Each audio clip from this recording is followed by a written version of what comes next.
বাংলা রান্নাঘর চ্যানেলে তোমাদের সবাইকে স্বাগত জানিয়ে আরও একটা নতুন রেসিপি নিয়ে হাজির হয়ে গেছি।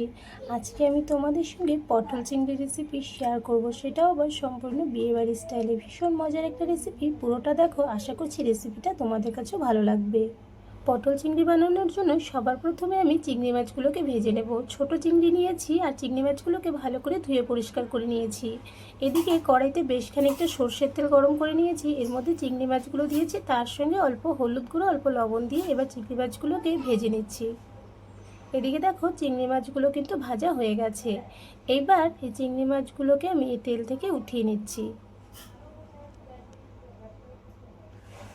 চিংড়ি মাছগুলো উঠিয়ে নেওয়ার পর বাকি তেলটার মধ্যে এবার আমি পটলগুলোকে ভেজে নেব। পটলগুলোকে টুকরো করে কেটে নিয়েছিলাম। এবার এর মধ্যে সামান্য একটু লবণ দিয়ে পটলগুলোকে ভেজে নিচ্ছি। দেখো পটলগুলো কিন্তু ভাজা ভাজা হয়ে গেছে, আর চিংড়ি মাছে যে হলুদ দিয়েছিলাম তাতেই কিন্তু পটলগুলো কালারও হলুদ হয়ে গেছে। এবার পটলগুলোকেও তেল থেকে উঠিয়ে নিচ্ছি। পটলগুলোকে উঠিয়ে নিয়েছি। কড়াইয়ের মধ্যে আবারও কিছুটা সর্ষের তেল গরম করে নিয়েছি। এর মধ্যে এবার আমি কেটে রাখা আলুর টুকরোগুলো দিয়ে দিলাম। আমি একটু বড় সাইজ করে কেটেছি, তোমরা তোমাদের পছন্দ মতো সাইজে আলুগুলো কেটে নিতে পারো। এবার একটু নেড়ে চেড়ে নিয়ে এর মধ্যে অল্প দিয়ে দিলাম লবণ, অল্প দিয়েছি হলুদ গুঁড়ো। এবার আবারও ভালো করে একটু নেড়ে চেড়ে এই আলুগুলোকে খুব ভালো করে আমি ভেজে নেব। আর এদিকে যতক্ষণ আলুগুলো ভাজা হচ্ছে ততক্ষণে আমি একটা মশলা তৈরি করে নেব। মশলা তৈরির জন্য একটা মিক্সি বাটি নিয়েছি। এর মধ্যে কয়েক টুকরো আদা, একটা টমেটোকে কেটে নিয়েছি, তার সঙ্গে কয়েক কোয়া রসুন দিয়ে দিলাম 6-7টার মতো কাঁচা পাকা মিলিয়ে লঙ্কা, সঙ্গে একটা পেঁয়াজকে কেটে নিয়েছি। এবার এগুলোকে পেস্ট করে নিচ্ছি। এইদিকে ততক্ষণে আলুগুলো কিন্তু খুব সুন্দরভাবে ভাজা হয়ে গেছে। আলুগুলোকেও তেল ছড়িয়ে ছড়িয়ে উঠিয়ে নিচ্ছি। এবার এই কড়াইয়ের মধ্যে বাকি যে তেলটা রয়েছে তার মধ্যে দুটো শুকনো লঙ্কা, একটা তেজপাতা, সঙ্গে গোটা গরম মশলা, যার মধ্যে ছিল লং, দারচিনি, এলাচ, এগুলো ফোড়নে দিয়েছি। ফোড়নটা একটু ভেজে নিয়ে 1 চামচ গোটা জিরে ফোড়নে দিয়ে দিলাম। সঙ্গেই কুচানো পেঁয়াজ দিয়ে দিলাম। এখানে আমি বড় সাইজে দুটো পেঁয়াজকে কুচিয়ে নিয়েছিলাম। এবার পেঁয়াজগুলো ভালো করে ভেজে নিতে হবে।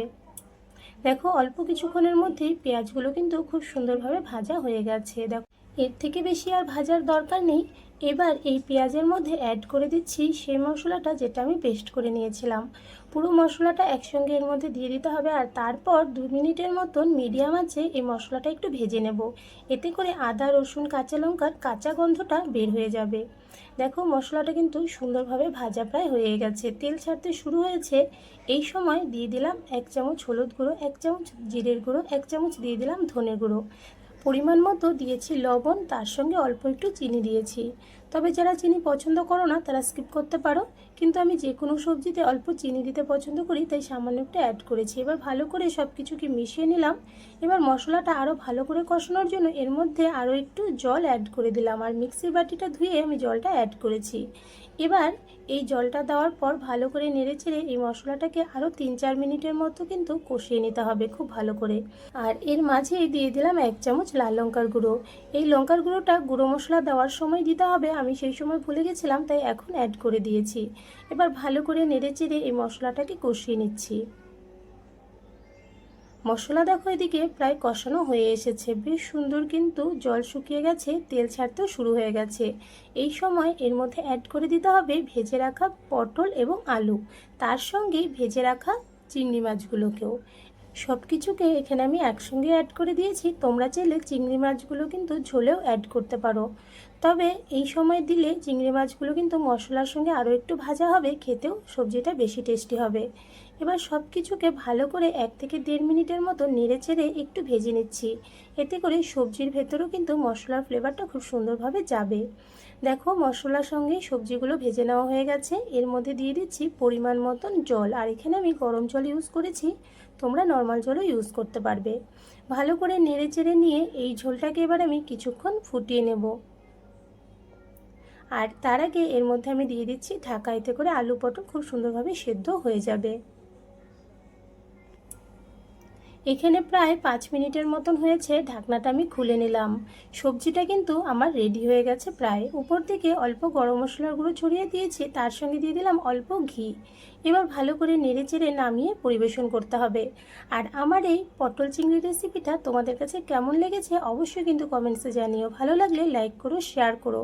আর এই চ্যানেলে যদি নতুন হয়ে থাকো চ্যানেলটা সাবস্ক্রাইব করে আমার পাশে থেকো এইরকমই নতুন নতুন রেসিপি ভিডিওর আপডেট সবার প্রথমে পাওয়ার জন্য।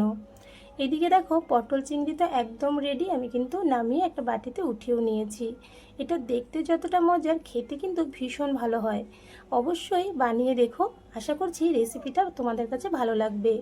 আর এইরকমই আরও একটা নতুন রেসিপি ভিডিও নিয়ে তোমাদের সঙ্গে আবারও দেখা হবে। আজকের জন্য বাই বাই।